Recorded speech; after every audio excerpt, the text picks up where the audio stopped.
Ramadan, Ramadan, Sharu Ramadan Kareem. Lewru yurmende de Allah roki windere mum. Ramadan Mubarak ne wadima hot sawanda ne gantuji mum. Kareem. Ramadan, Ramadan, Sharu Ramadan Kareem. Lewru yurmende de Allah roki windere mum. Ramadan Mubarak ne wadima hot sawanda ne gantuji mum. Lewru korkanani somdu yurmende hewndu bara. Allo acha ada selli masha Allah alhamdulillah wallahi wallahi mi liri wakal ma hay dari he liggey ya dani raarata mi detti wallahi mi detti comcidi mi detti mi tottide 25 mille de mbi ko ujunnaje nogas joyi wallahi mi detti mi tottibe Allah mi tottibe wallahi mi tottibe ya inshallah so Allah jabi ya mo galle faami kay galle faami waktum tardan ha saf wallahi galle faami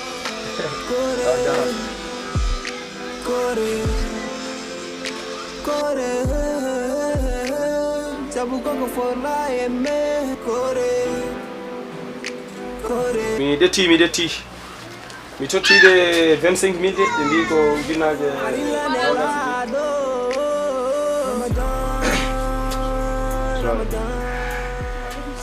Masyaallah. Gonda. Mau minhan budi kede. Fine. Mahmud an babu ganan da horma. Bima haidar ala. Min yiri trambe on mare masini o jiri makle te on hal affaire ko fari jul hormo so de mamu. Wow, want. Pap nana wannan wayar da span yimbe jaha. Kote ko kam kan wallahi men laban. Askan sir. En siri kanko onji. Ken wala day galle. Wow, want. Assalamualaikum. Yang fingin tu? Pap sir. Anda? Masyaallah alhamdulillah. Jam. Masyaallah. Masyaallah. Ronda ya. Lala? Apa problem? Ini. Lala? Dar. Ronda ya. Lala? Ne kay men ji ko mus eme. Itu komlang. Ni baba me. Ndim ci jult wala heta. Wer ni men hala hi. Min yidi tram de om na machine ko jigi mbus. Ken hoto fandi nena mala do. Min tongun do en. Andro fandi. Lol kanja. Ah bon? Allah. Bana teli. Harli aljuma. Hay aljuma do. Nek fis konde. Allah. Makle bu amay yere. Nu wax téléphone. Waaw. Ba pare jox len dal. Sen pap nit la.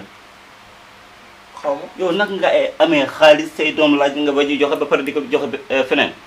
Ça c'est Anum sax mom. Anum. Fan.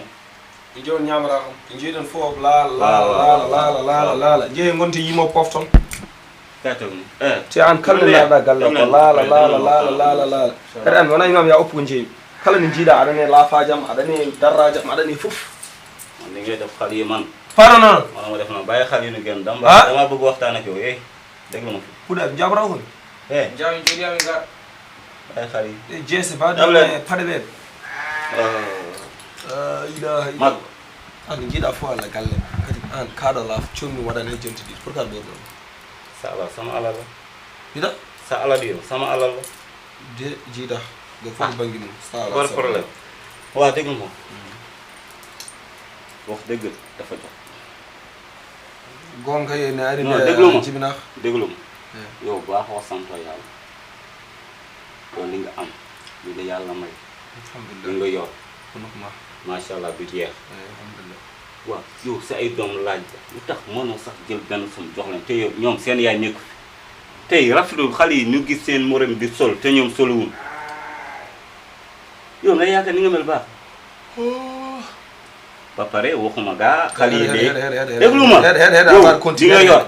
min suka ba wona tawdo do men gene mo holto prido ba mo waaye ni ngay doxale c'est la mabi kebi yo so kebani min am kam andude ko pour tottede anum han doxale mbiɗa holbino mbiɗa jogui est ce que wona e projet ngol yor nga amo benn projet ban projet ban projet nga am on jour a fottani am ɗo mbimami mbiɗa sori yaade ni noon ay joni dégluma ko aba ha woni arta ma tawɗo goto keso damay waxal ko mbaɗo man may yaw ya sukaɓe nana xoolal déglu la ma ji nga dese bii nga toppatoo say doom su ñu génn ñu ñëw sa ëllëg so heddima so heddima ñàkkee bii won tan ko laɓi hirsuma gis nga bii bii moo la yore sa yëpp gis nga bii bis boo ko lemee yow sa wàll bopp la ngeen lem nga toppatoo say doom jox leen ñu lekk ñu naan seen yaay nekku fi yow yaa leen fi nekkal si yaa ngi déglu mu la wax nga toppatoo xale nga bàyyi ni nga ñàkkee jom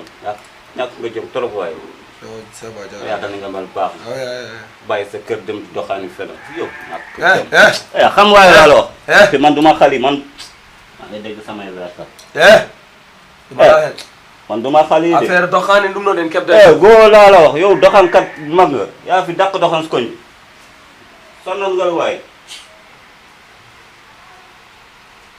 séeréer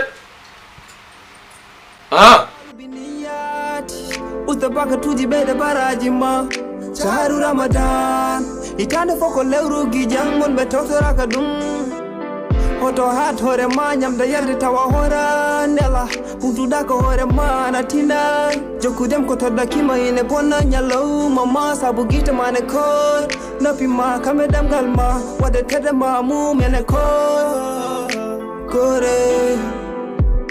kore